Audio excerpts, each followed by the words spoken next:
Where shall I start? How shall I start?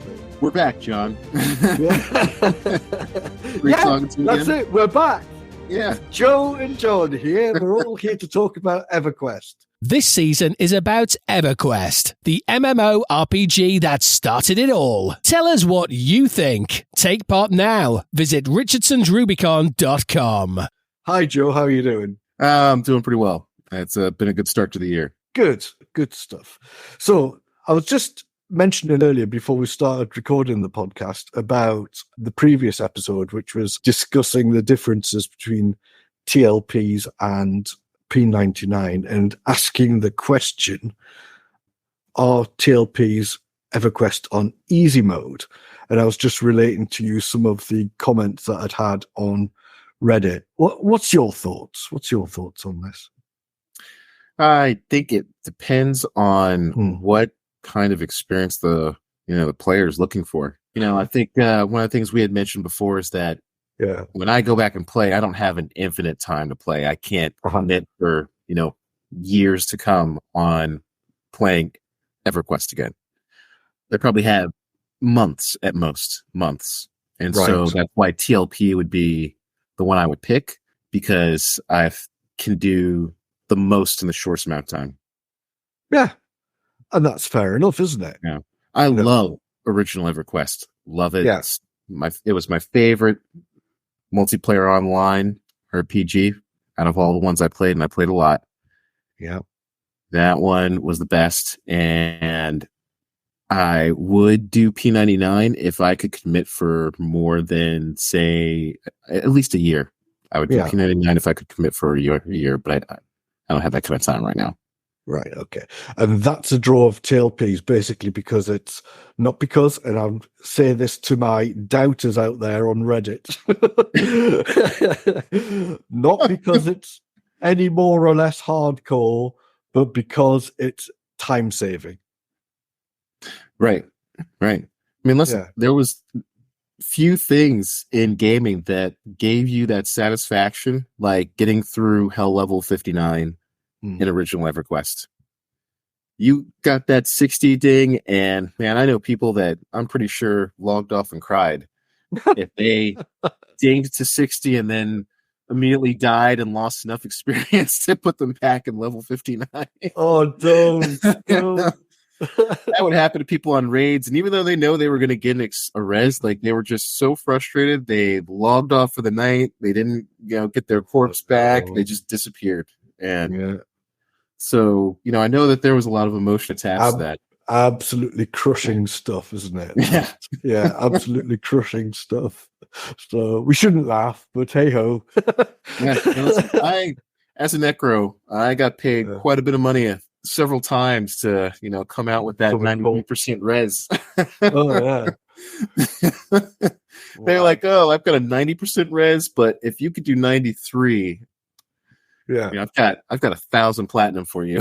Like, hey, let's make this happen. Okay.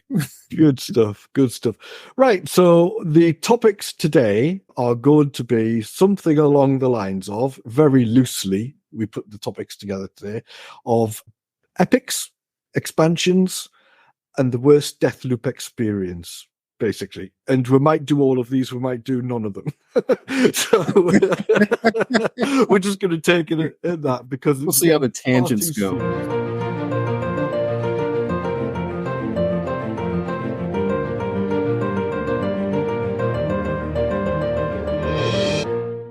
All right. So I think, expansions. I love expansions, and I think Deathloops is very interesting, but let's hit one that I think can resonate with a lot of people. Well, the epics. Yeah. Those epics, man. Yeah. That was such a game changer, especially in the expansions leading up to Velius. I mean, wow. If you had we all know that the cleric, right? Epic was the most in demand one, and yeah, it was the clicky stick, wasn't it? So, right. The if water you were sprinkler up it was guaranteed. You didn't have to do anything on your own. People were ready to get it all done for you. I know. And then I was really hope that you come to their raid. Yeah. I was a cleric, but I never really made it to the high levels because life happened and got in the way, stuff like that. So I can't remember whether I was 56 or something like that. So I didn't even ding 60. That's how rubbish I was, Joe. I didn't even ding 60. And I was just looking through this because I was trying to find out where I was up to on the actual epic. And the last thing I did was loot the scepter of Ixie Black Fur from Ixie Black Fur in Burning Woods. That was the last thing I did on the epic. Okay. All right. So I don't remember that epic because I had a cleric. That was one of the first characters that a friend of mine had played. And we would often, box each other's characters in the beginning for needs. But I was never a huge fan of playing cleric, and we never got that cleric very high level. I think we stopped getting it up there after about level 50-ish. Yeah. Yeah, so, but I was on many a cleric epic raid. That is for sure. Yeah. Oh no, not Ixie Black Fur again. Oh my God. Yeah, the whole time. Every time I was up, someone was knocking that guy down. Nowadays, he could just be soloed. But, at the time, he required a small force, didn't he? So it did. I think you had to have like a group of at least two groups, probably. Yeah, it was 2 groups. Raid gear, 3 groups if everyone wasn't in raid gear. We didn't have raid gear. We had rags. It was like, I'm not kidding you. We were wearing rags that were loosely tied together with tatty thread. It was awful. We were probably the worst equipped guild in the entire history of Norrath, and I was the bloody leader. That's hard. Listen, being a guild leader is, I was just such. I tried it once. It's rough. It is rough. I had some absolute garbage raid leading that I did. Don't. You bring it all back now. I'm getting PTSD. Yeah. But I will say that, as far as epics go, mage, monk, rogue, and cleric, those are the 4 right there that if you played that class, you were getting your epic. They were going to make sure you got your epic because it was such a difference maker. Yeah. So you switched slightly the subject. So which epic have you got at the moment, or I've only ever gotten one epic. Yeah, but despite Necromancer being my favorite character, I never got that epic. No, some people don't. The duck stick was just not deemed worth it. Yeah, a lot of work for something that kind of got outclassed with later expansions. Yeah, availability of items in the later expansions. And I think it was 2-handed, if I'm not mistaken. It was. Yeah, I think it was 2-handed, so it was kind of rough. It was like if you have 2 really good items in each hand, and the casting time. I remember it had one of the high level dot snares on it for free casting, but I think the casting time was 40 seconds, something really long, and just made it not worth it at all. The Scythe of the Shadowed Soul. Mm-hmm. Casting time 9 at level 50, so it depends on what. And it was the Torment of Shadows, wasn't it? Yeah, so that's it's a snare. I guess 9's not terrible, especially if you're on a raid. That's not terrible, but if you're in a group and it's taking, come on, mobs are probably dying in 20 seconds. Yeah, you spent half the fight casting 1 spell. That's not great. Oh dear. Well, that was a bit of a misstep on Varant or Sony's side, wasn't it? So. Mm-hmm. But the Mage Epic, wow, that one is the one I completed, and it was worth every second spent on it. Okay, so let's have a quick look at the Mage one. What do you get for that? Orb of Mastery. It already sounds good. Mm-hmm. And that was that was your ultimate pet, and that pet did pretty well all the way through. I want to say Plains of Power. Very that good. Pet went through Velius, went through Scars of Luklin, and then Plains of Power. Right. So that's 3 additional expansions that was viable for. That pet kicked butt. I don't talk much about my mage time, but I did a lot of cool things with that. After I got that pet, I was able to solo a lot of things in Kunark. A lot of things. Yeah, see why Quillmane in South Karana is very popular then. That's Pegasus Feathercloak, which is required for the element of wind. It sure is. I spent several days there trying to get that silly Pegasus to pop.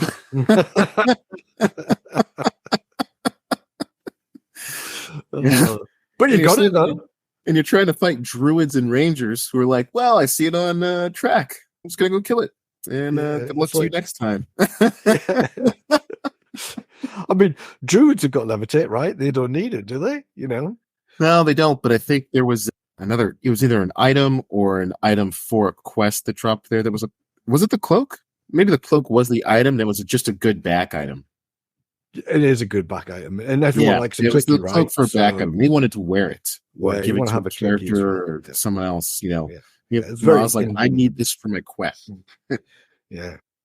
Unfair on mages, I think, isn't it? Really. There's a lot of other advantages for mages. You can go to Soul B, and I could farm. What is the named boss in Soul B that dropped the golden Afridi boots? The Afridi. Oh, the Afridi. Yeah. You could work your way down there. If you can pull it right, get the right roots going, no one breaks root too bad. You could just sit in that boss's room and solo him for hours, and I did exactly that. Wow. A little bit about epics then. So that was, I don't know much else about any other epics because I just haven't ever got one. I've helped plenty of people get one, but not got one myself. The only other one I really tried to get and didn't complete was the Warrior Epic. And that's it looked so cool. Out of all of them, I think that one looked the coolest. That was the two swords that could either be 1H or you could combine them into a 2H, and they looked like lightsabers. Jagged Blade of War. Ah, there you go. Yeah. It's like the Blade of Tactics and the Blade of Tactics and a something blade else. Of strategy. There you go. Yeah. With the rage of that epic looks cool. Super cool. Oh yeah, it does look like lightsabers as well. Yeah. The Necros get a silly little bloody goat's head on a stick. That's not right. It's two-handed, which is the mage epic, you don't even have to hold it. You just it summons something for you. You hold on to that. Something of utility. There you go. And I quit. It was just unbeatable. 96% res on click stick was hard to beat. That is amazing, I've got to say. Yeah. Speaking of click stick, I'll tell you what, some memorable moments on raid wipes. Don't get things going again.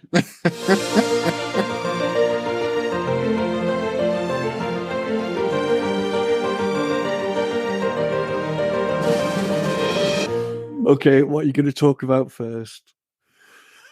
So as a necro, you're one of those classes that gets called in when that raid wipes, right? They're looking for rogues, necros. Be a necro. People call you in. They're like, hey, I know a necro. He's on right now. Mm-hmm. Hey man, do you have some coffins? You meet me in Freeport. I'll give you some coffins. We just need to port up to Plane of Air real quick, and I need you to grab summon a couple corpses, res the cleric, and thank you very much. We really appreciate it. We've got 80 people dead up there. Yeah. Oh my God. Well, I told you how crap I was, didn't I? Basically, we had this was our very first Plane of Fear raid. It was also the very last. We never tried it again. Well. But we were just so new, and it was around about, 2000, early 2000s, definitely, probably might even be 3, I don't know. But we were dressed in little more than rags, cloth rags, rubbish gear.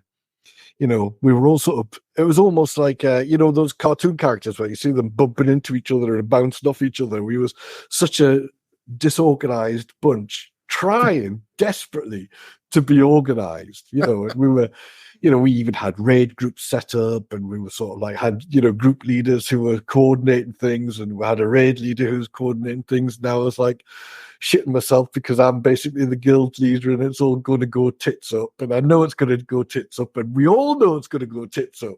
Everybody knows it's going to go tits up. Everybody there anyway, right? And we're that's there. what makes it exciting. That's right. We're there, and we're all prepped up, and we start this at 7 p.m. our time, which in GMT, because that gives us plenty of time, or so we thought. As soon as we zoned in, I can't remember the exact details, but there's some sort of strategy you've got to take when you zone in, and you're reasonably safe for a moment, right? For Plane of Fear, you got to stay against the wall in Plane of Fear. Something like that, yeah. Zone in invisible, and then you got to stay against the wall, and then, if I remember correctly, there was one roamer that could see... goes back and forth, and they've got that could see through invisibility. Yeah, they've got see invis. That's right. Yeah.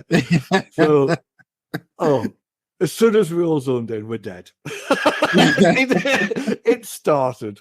It absolutely started. There's mobs right there. They're right there, and it's just like invisible. We kind of like we.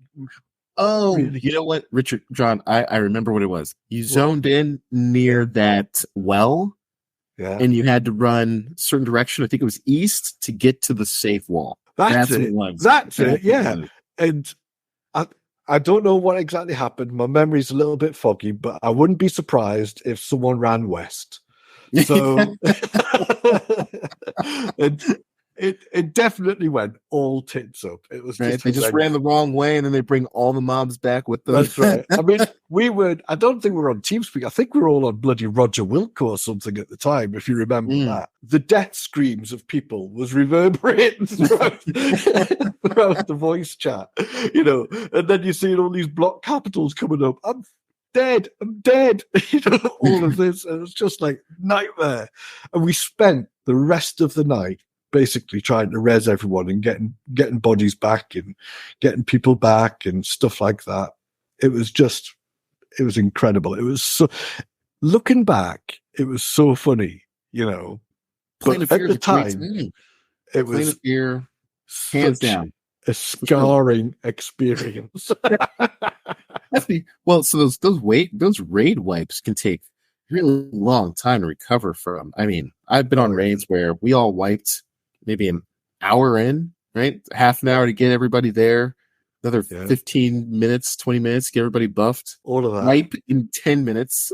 And that's like 3 hours of corpse recovery. And are we going to try this again? And I quit. People guilt removing themselves and all that sort of stuff.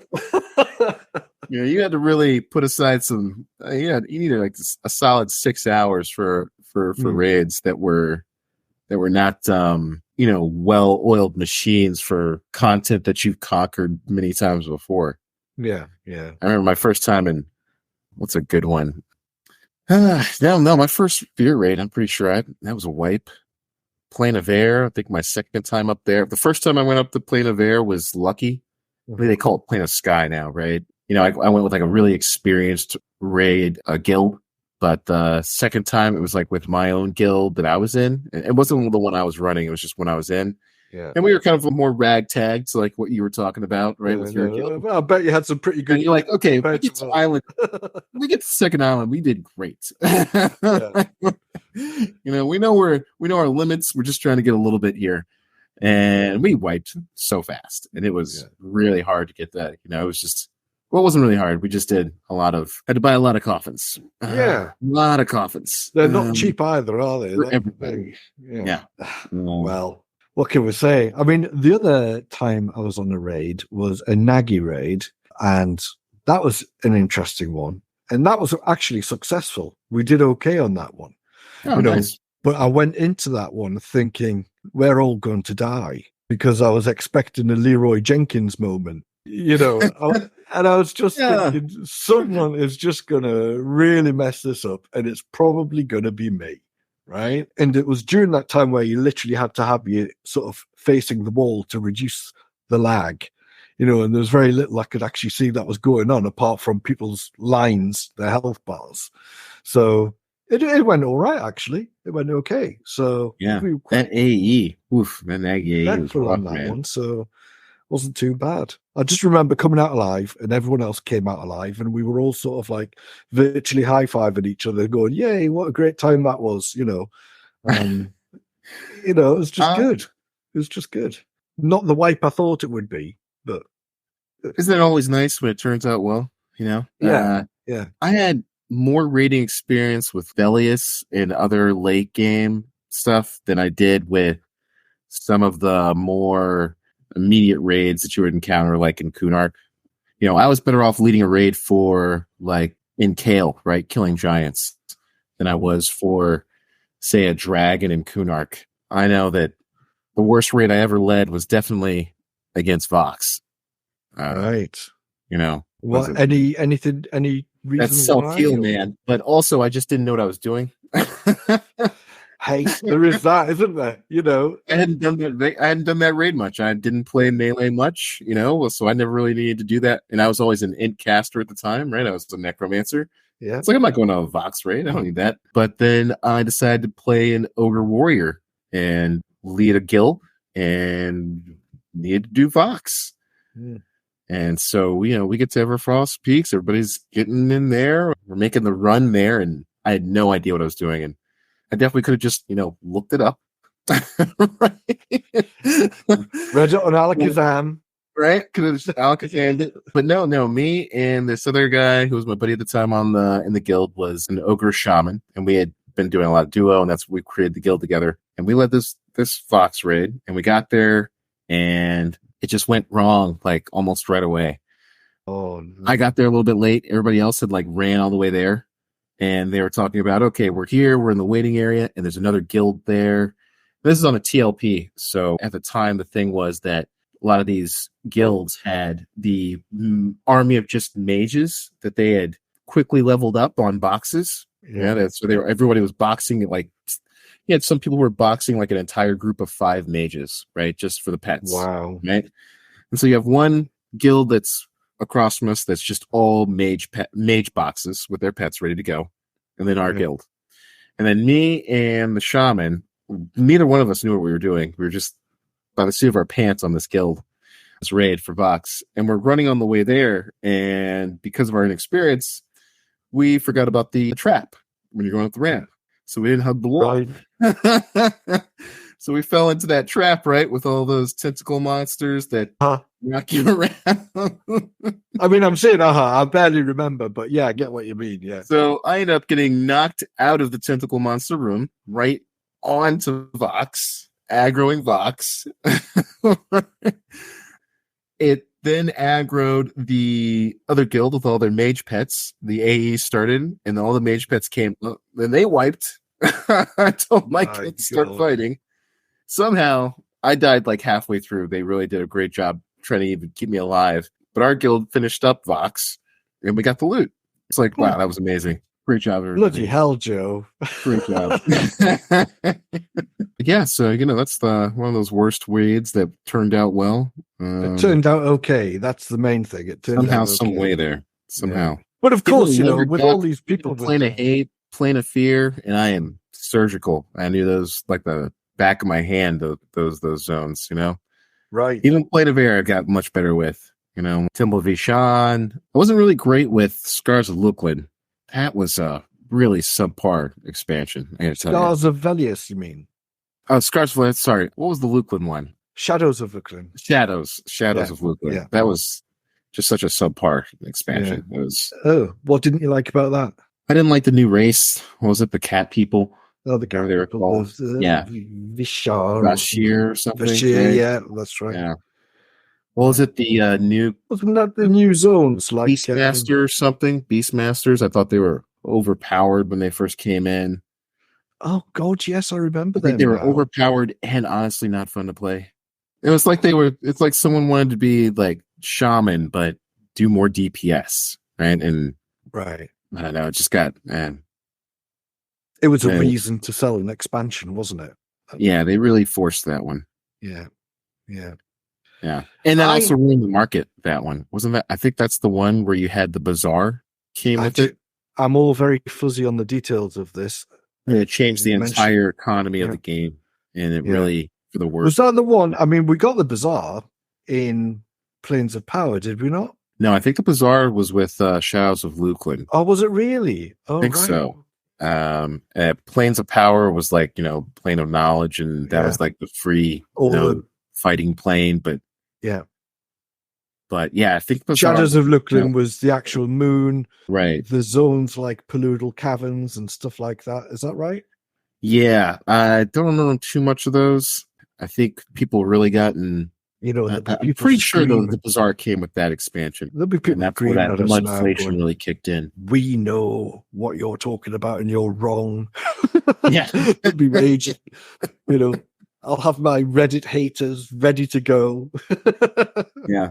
Well, if that also speaks to one of those other issues you had with like the developers as a player in that community that was hardcore. I mean, you had people who were putting in 48 hours, 72-hour sessions on the game. Yeah. And you're going to sit there and tell them, people who have played easily, they used to have this function in the game where you could find out your playtime, your actual online playtime. Yep. And, people are doing that and they're like, oh yeah, I've got 180 days worth of playtime in the last year. It's like you spent almost a little bit more than half of the year actually in game. Like that's a lot. Yeah. And you can't tell me that that's not more time than any developer is spending, or equal amount of time that a developer is spending in game. Right. Yeah. And I know on the forums that it was often a source of frustration. It's like, you think we're not playing this game? We are playing this game. We are in this game more than you were in this game. Believe me when I tell you that this thing here is not working correctly or this needs to be fixed. Oh man. Yeah. Some memories, man. So you said you had never really had a death loop. Is that right? Yeah. I've never really had a death loop. So, oh man. You didn't know what you were missing there. I think I do.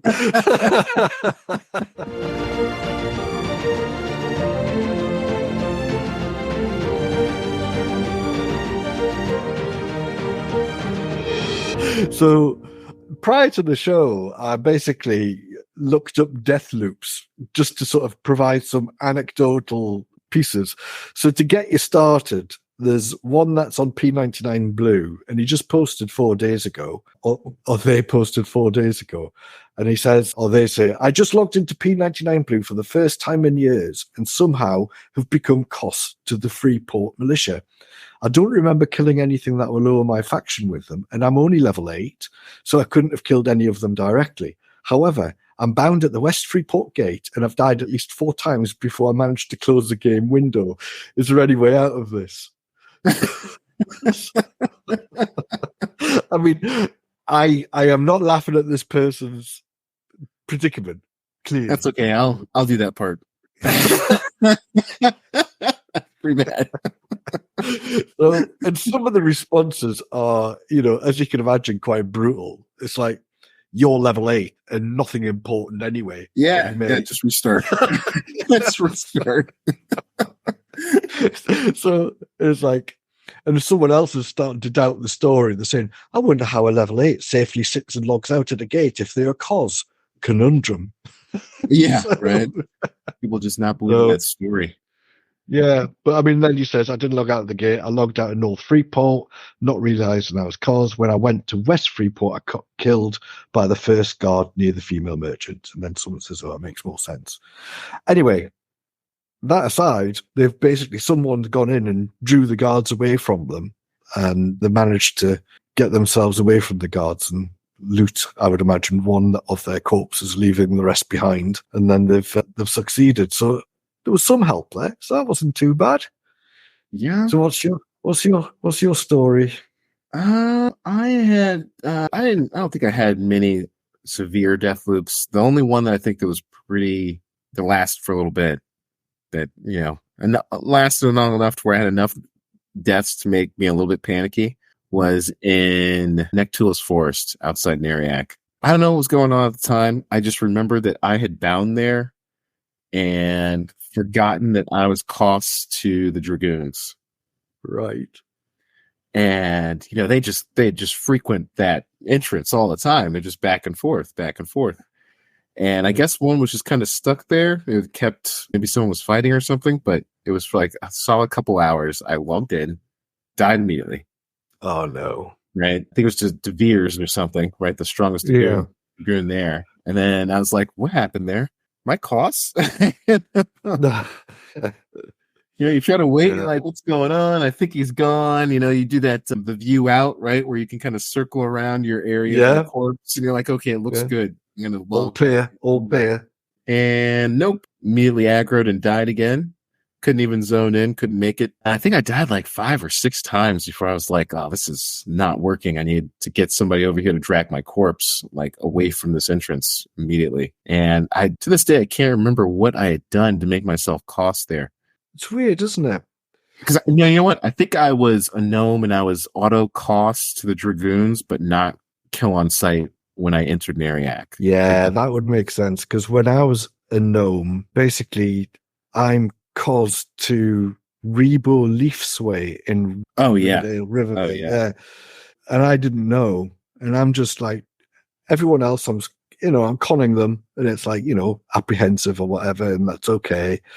And I'm thinking, I'm pretty safe in the land of the hobbits. Rebo Leafsway comes along. Whack! Completely dead. One shot at me. It's just one splattered gnome on the floor just outside the Fool's Gold. Just you know what? No. And I think I was there because I was buying coffins. So I think I was going into Norrath before a raid, and I was like, let me just bind here because it's close enough to get coffins, and then also still run back to like Freeport, like West Freeport, right? Then oh man. Yeah, that was not great. I must have spent 2 nights in Runny trying to get my faction up, with the druid faction for the halflings. Get that up. Yeah. No dice. I mean, it was going up, but not enough. And I just thought, do you know what? It's not worth it. I'll just avoid. So I got bored very quickly doing that. Oh, man. I forgot about Runny. That was Runny. What's another lower level one that I used to really... Mistmore. Mistmore was a lot of fun. Mistmore. I like Mistmore. Yeah, that was a good one. And a lot of really good drops there, too. Yeah. I haven't been there as often as I should like because I felt as if I leveled up a bit too quick, so I couldn't really fully experience it.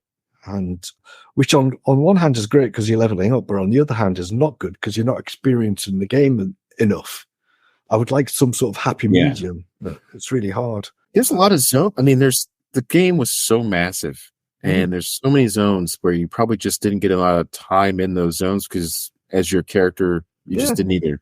You didn't need anything from those zones. Everything's greening out, and you just want better kit and, the drops are elsewhere and all of that sort of stuff. I mean, I remember the zone, was it Frona V? And I think I ran through it only to get to other zones, right? I can't remember, but what zone was Sarnak Castle in? Lake of Ill-Omen. Lake of Ill-Omen. Lake of Ill-Omen is where that lower level Sarnak Castle was.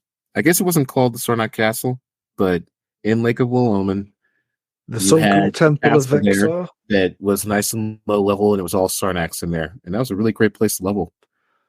Sarnak Fortress. Maybe that's what it was. Okay. Tunnels leading to the interior of the Sarnak Fortress. Yeah, that was a solid place. A lot of bugs in that place, let me tell you. Oh yeah, very pliable, was it? Very pliable.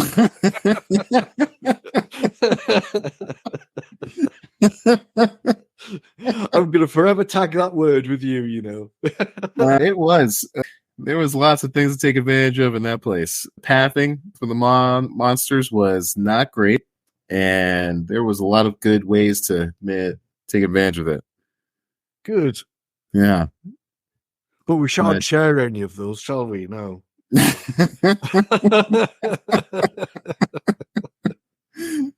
Yeah. Oh, man. But yeah, no, that was a good one. But Frona V, I mean, again, I was never really in that zone much. Only just running through it. It's a lot of zones that I probably had almost zero experiencing. Yeah. But there was definitely some zones that I just definitely hated being in. I don't know if you had some that you really just despised even having to go to, but Kedge Keep. That one is definitely on my list. I hated that zone.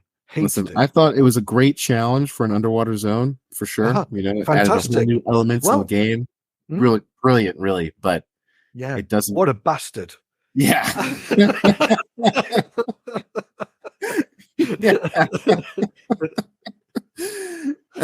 I remember we went there. Yeah, hated it. Whole way. Just on one of our sort of, we used to have a sort of a weekly sort of buddy jaunt. Yeah. So every now and again, I used to say to the guildies, look, we know how it is. People want to do their own thing and stuff like that. But once a week, we want to get everyone together. So they're going to help a guildie out, right? And go to a zone that they have either never been to or want to go to for a specific piece. And we'll go there and we'll make that an event. I know it's not a proper raid, but it'll just be a fun thing to do. Yeah.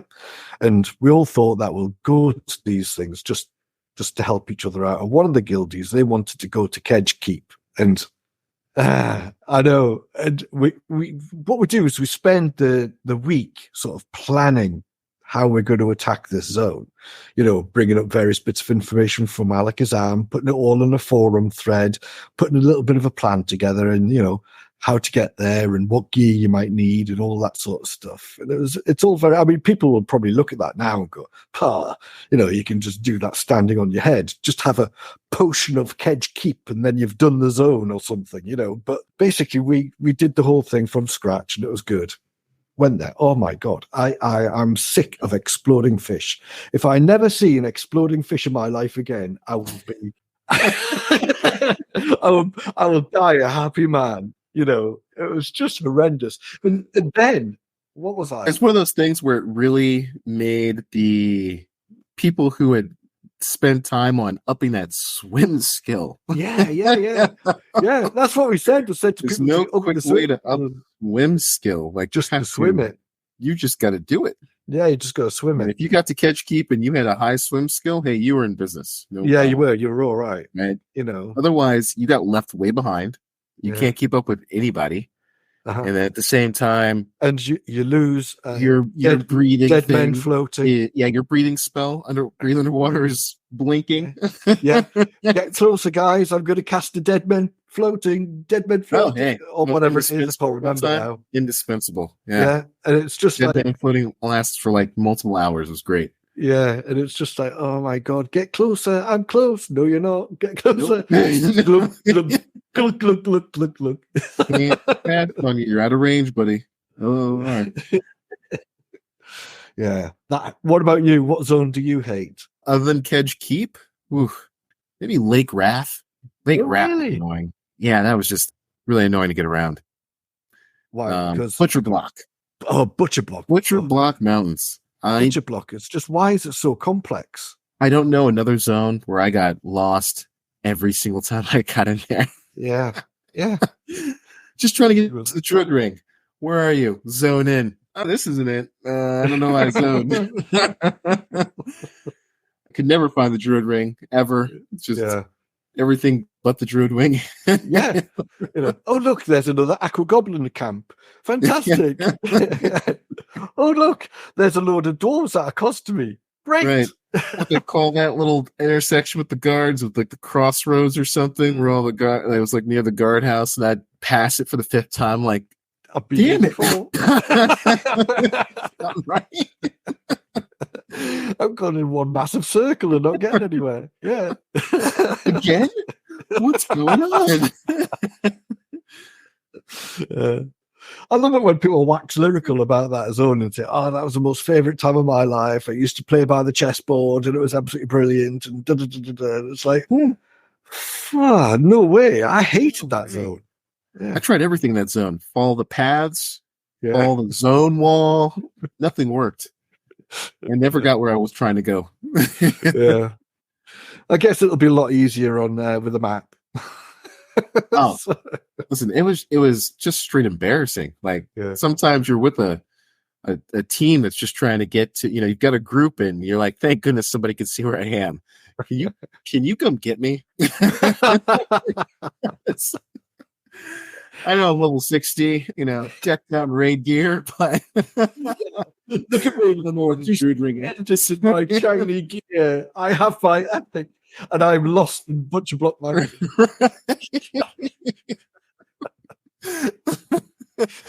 Where are you now? In front of Kaladin. I don't know. I don't know why I got here. Lots of angry dwarves. Bit of what's going on. I'm at the boatyard. I don't know how I got here. Just please get me. Yeah, that's got to be one confusing zone to get around, I've got to say. Yeah. Nektulos Forest. I like it, but I really liked what they did with it. You know, nighttime was a new experience, and you're like, wow. I remember the first time I went to that zone in nighttime, and I was like, what just happened? Why am I dead?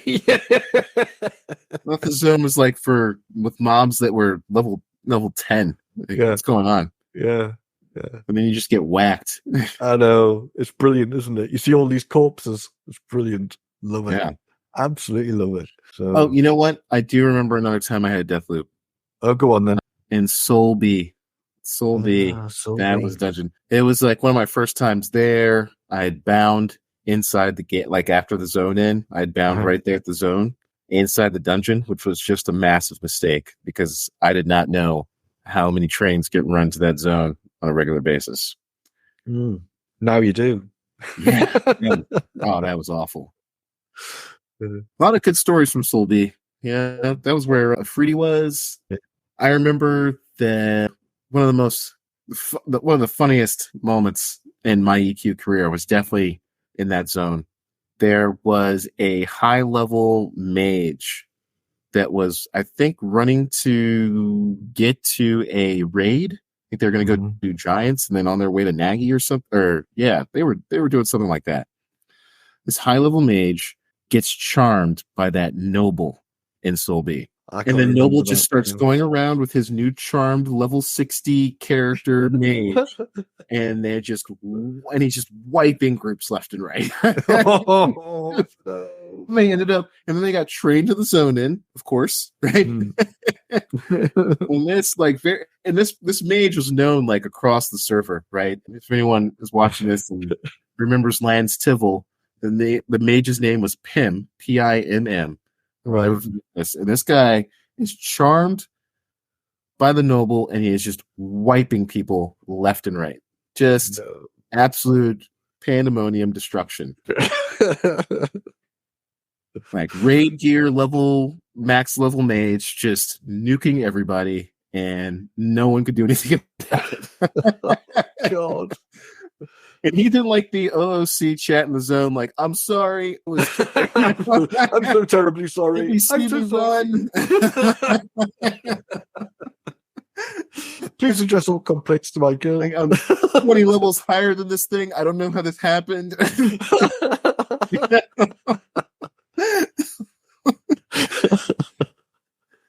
Oh, that's awesome. That is absolutely awesome. Brilliant. Well, I think what we'll do is we'll end on that note. That was a brilliant note to end on. So thank you very much for your time, Joe. As always, an utter pleasure. So I had a great time, John. Thank you. Thank you. Thanks for listening to the show. Subscribe and follow us on social media. All links are at richardsonsrubicon.com.